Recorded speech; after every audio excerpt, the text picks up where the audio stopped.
What happens when a cop tries to intimidate the wrong person? The red and blue lights flash against the sleek black car as the officer approaches, hand resting on his belt. He peers inside, his eyes narrowing the moment he sees her. A black woman behind the wheel of a luxury vehicle. He doesn't ask questions. He assumes. "License and registration," he snaps, his voice sharp, demanding. Most people panic in this situation, stammer, scramble for their documents. He expects it, but not her. She moves calmly, deliberately, pulling out her license. Then she looks him directly in the eye. There's no fear, no hesitation, and for some reason, that unnerves him. In just a few minutes, he'll wish he had never stopped her. Before we dive in, comment where you're watching from. Have you ever seen someone underestimated, only for the truth to turn the tables, because this wasn't just any woman? And when he finally realizes who she is, his world will come crashing down. The woman's grip on the steering wheel is light, her posture relaxed but upright. The soft hum of the tires against the road is the only sound in the cabin. It's late. The city is quiet, streetlights casting faint, golden streaks along the pavement. She's heading home after a long day, the weight of responsibility still lingering on her shoulders. It's nothing new. Her job is demanding. Her decisions impact thousands.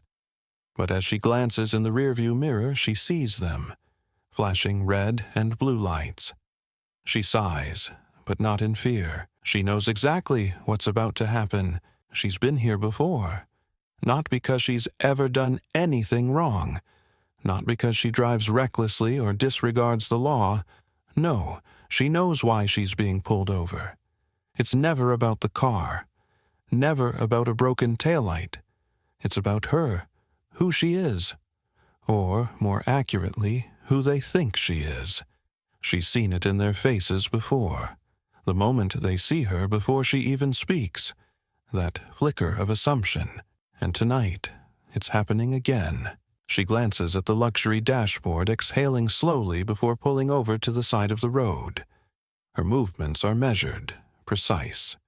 Not because she's worried, but because she knows how easily things can escalate. Her hands remain visible on the steering wheel as she watches the officer's silhouette approach in her side mirror.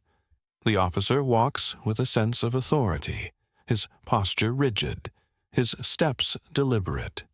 He's young, but aggressive. Not just someone doing his job, someone who enjoys the power, someone who thinks that control is the same as respect. And right now, he thinks he's in control. He places a hand on his belt as he leans toward the car window, his flashlight beaming into her face. His first thought? She doesn't belong in this car. His second? He's going to put her in her place. The woman rolls down her window without hurry, without hesitation. The officer barely waits before barking out his demand, license and registration. His tone is sharp, unnecessarily aggressive. He expects compliance, immediate obedience. But something's off. Most people fumble. Most people stammer, their hands trembling as they reach for their documents. But not her. She moves with complete control, retrieving her license as if this entire situation is nothing more than a formality. Then she looks him directly in the eye. And for some reason, that shakes him. He narrows his eyes. Who does she think she is? But what he doesn't know, she's not just another driver.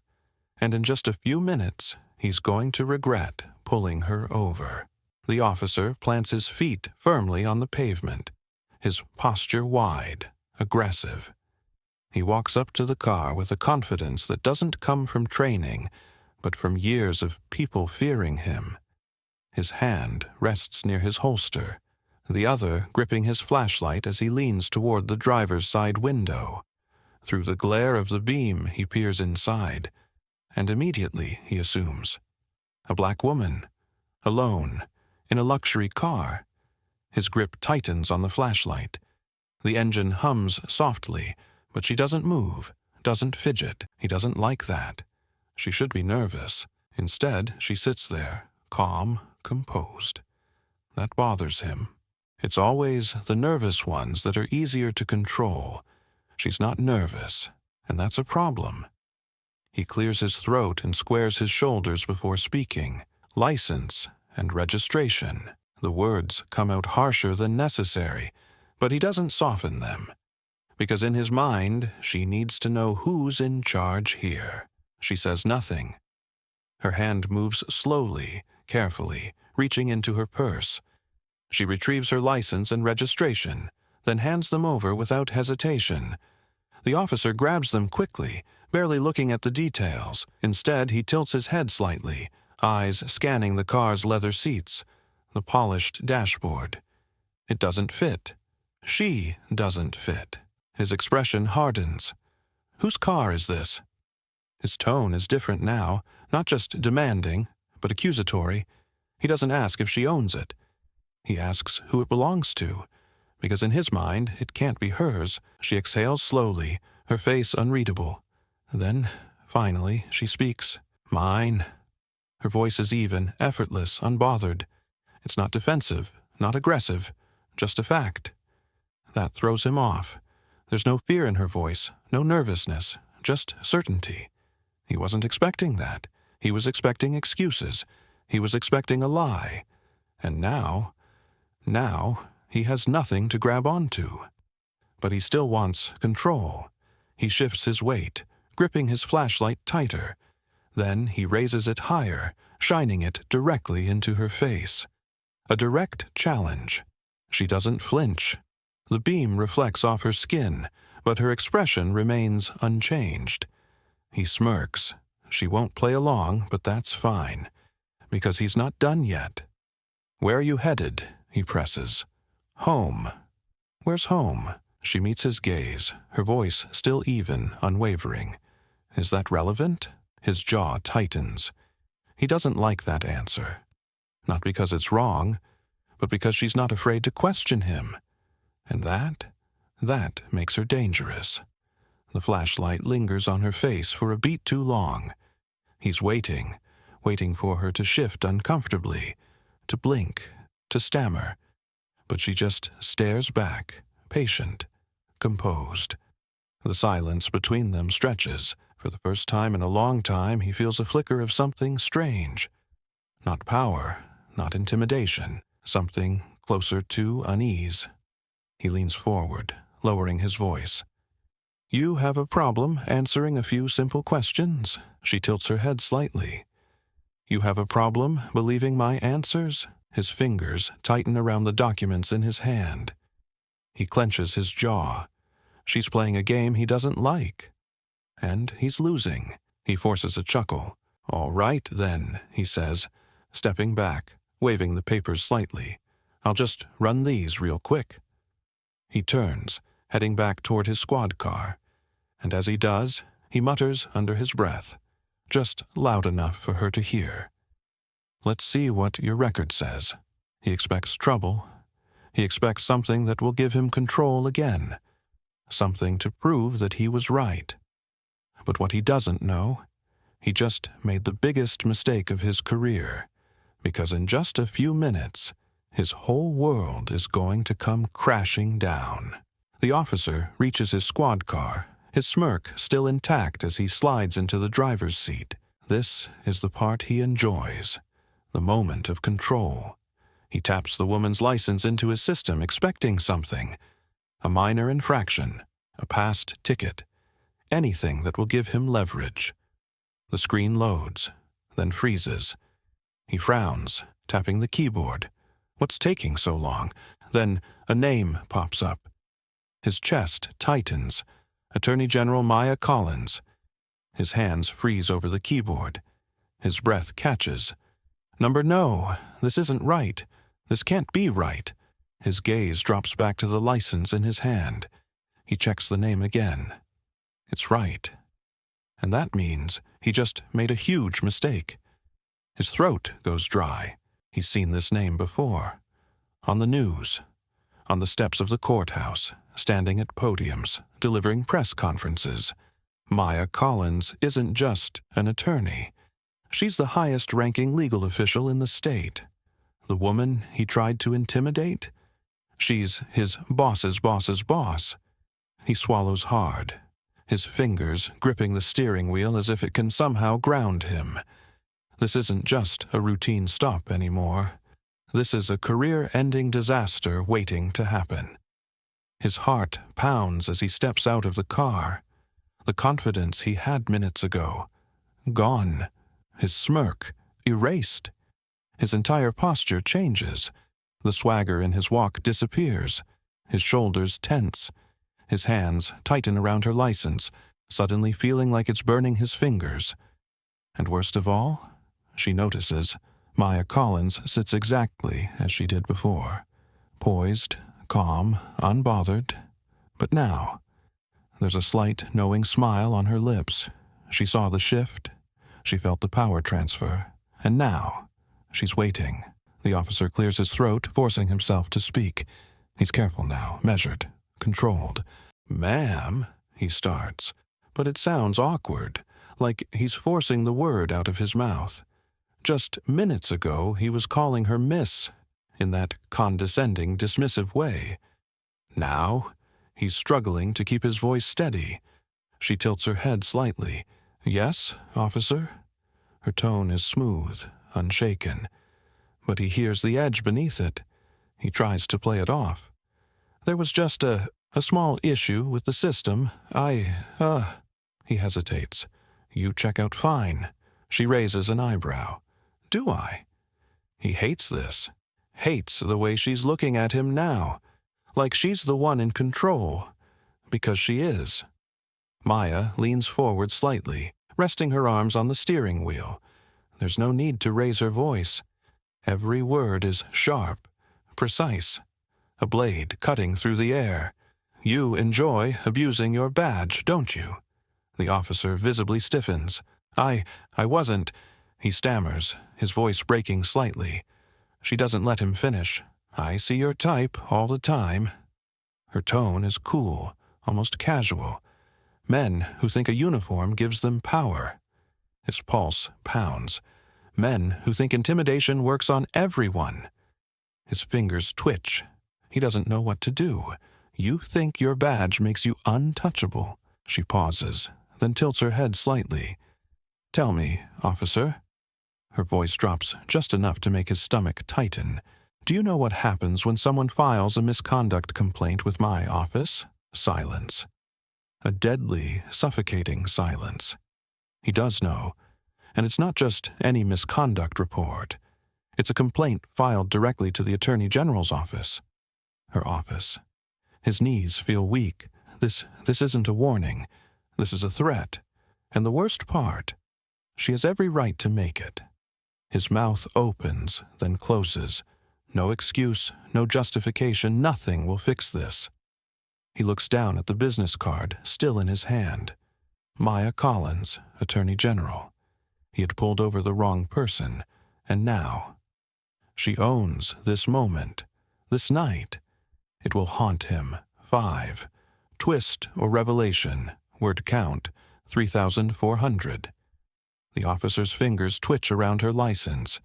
He needs to regain control. The moment he saw her name on his screen, his chest tightened. He could feel the sweat gathering under his collar. He had spent years stopping cars like this, throwing his weight around, knowing people wouldn't dare to push back. But tonight, he pulled over the wrong woman, and now he was losing control of the situation fast. He clears his throat, forcing his voice to steady. "Listen, ma'am," he says, his tone suddenly much softer than before. He takes a step back, trying to ease the tension. There was no, issue here. He forces a weak chuckle, but it doesn't land. She just watches him, waiting. He licks his lips. Damn it. "I wasn't being aggressive," he says quickly, too quickly. Maya just blinks at him, expression unreadable. He swallows and pushes forward. It was just routine, he insists, nodding to himself as if trying to convince himself as much as her.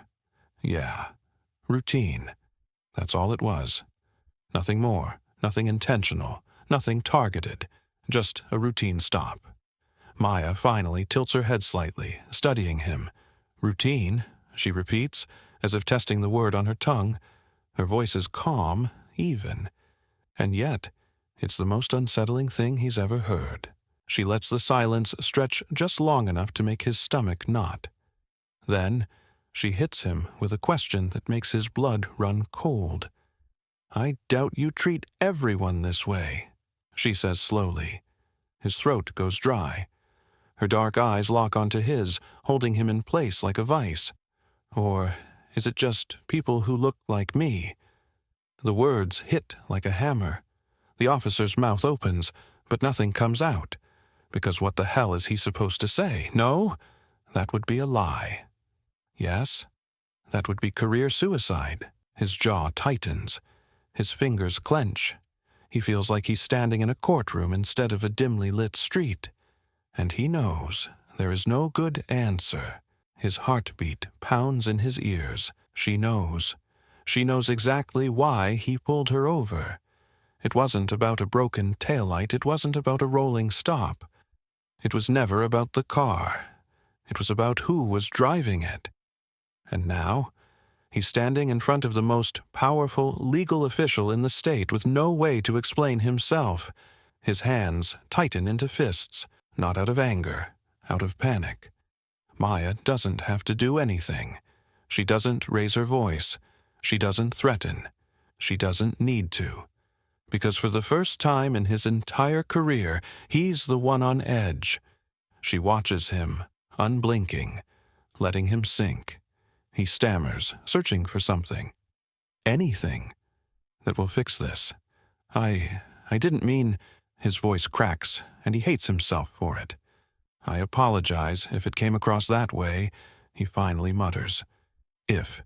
It's a weak apology, and he knows it. Maya lets the words settle, then nods. "Interesting," she says. He frowns. "What?" She leans forward slightly, her tone cutting like steel. That's the quickest I've ever heard an apology from a cop before. His stomach twists. He wants out of this conversation, but he can't move, because she's not done. Maya exhales slowly, as if she's already made up her mind. Then, she reaches into her bag. The officer tenses. For a split second, his instincts flare. What is she reaching for? Her phone, a badge. But then, he sees it. A business card. She holds it between two fingers, extending it toward him. He hesitates. Then, with a shaking hand, he takes it. His eyes drop to the words printed in bold lettering. Maya Collins, Attorney General. His stomach plummets. She leans back, completely composed. "If you ever want to know what real power looks like," she says smoothly, "give my office a call." The words settle in the air, heavy and absolute. The officer can't breathe. He stares down at the business card in his hand like it's a death sentence. Because in a way, it is. He had pulled over the wrong person. And now, he would never forget this night. The officer stood rooted to the ground, his grip tightening around the small business card in his trembling fingers. The glossy cardstock felt heavier than it should have, because it carried more than just a name. Maya Collins, Attorney General. It wasn't just a title. It was power, authority, influence, and it belonged to her, the woman he had just tried to intimidate. The realization hit him like a gut punch. His throat felt dry, his palms clammy. He had spent his career enforcing his own brand of justice, pulling over people he thought didn't belong. And now he had stopped the wrong person. And he knew this moment wouldn't be forgotten. Not by her, not by him, and not by anyone who heard about it. For the first time all night, he was completely speechless. His confidence, the one thing he had always relied on, had abandoned him. And yet, Maya Collins? She was as calm as ever. She didn't smirk. She didn't gloat. She didn't need to. She was beyond him, and she knew it. He wanted to say something, anything that might soften the moment, to regain even a shred of dignity, to make it seem like this was just a mistake. But what could he say? What could possibly excuse this? He knew the truth, and worse, she knew it too. Maya sat in her car, watching him like a teacher watches a student who just failed an exam. She had every right to tear him apart, to remind him of who she was, of who he had just messed with. But instead, she let him sit in his own discomfort. She let the weight of his actions press down on him. Then, when she finally spoke, her words cut deeper than any insult ever could. "Respect isn't something you demand," she said simply. The officer inhaled sharply. She tilted her head slightly, her gaze never leaving his. "It's something you earn." The words sank straight into his chest. He had spent years demanding respect, from drivers, from civilians, from people he saw as beneath him. But tonight, he was the one beneath her, and there was nothing he could do about it. He swallowed, forcing himself to nod. I understand," he muttered, his voice barely above a whisper. It was a reflex, a desperate attempt to pretend like he was still in control. But they both knew he wasn't. Nothing he said now would change what just happened. No excuse, no justification, no apology. Because she hadn't just humiliated him. She had stripped him of the illusion that his badge made him untouchable. And that was something he would never forget. Maya exhaled softly, almost as if she was tired of the moment. Then, without another word, she reached for the window controls. The glass slid up smoothly, cutting off any last-ditch attempt the officer might have made to salvage his pride. He watched helplessly as she reached for the gear shift. The quiet hum of the luxury engine filled the space between them. And just like that, she was gone. No rush, no anger, just leaving. Because she had never been the one who needed to stay. She had never been the one on trial. He was, and he had failed. The officer remained where he stood, staring at the empty road ahead. The streetlights flickered above him, casting long shadows on the pavement. The air felt heavier than before. He glanced down at the business card still clutched in his palm. His fingers curled around it tightly, as if crushing it would make this moment disappear. But it wouldn't, because this moment, it was permanent. This wasn't just another stop. It wasn't just another warning. It was a lesson. A painful, unforgettable lesson. He had tried to exert power over the wrong person, and now he would live with that mistake forever. The officer remained frozen in place, gripping the small but powerful business card in his shaking hand. His badge had always been his shield. His uniform had always been his authority. But tonight, neither had saved him, because tonight he had been powerless. And Maya Collins, she had walked away untouched, unshaken, unbothered. She had left with her dignity intact. Because power, real power, isn't about a badge. It isn't about flashing lights, or a uniform, or the ability to make people fear you. Real power is knowing who you are, and refusing to be intimidated. He exhaled, finally forcing himself to move. His fingers clenched around the business card, but he didn't throw it away, because deep down he knew he would never forget this moment. It would sit in the back of his mind, playing on a loop every time he pulled someone over. It would whisper in his ear when he looked in the mirror. It would remind him that he had gotten it wrong. And the worst part?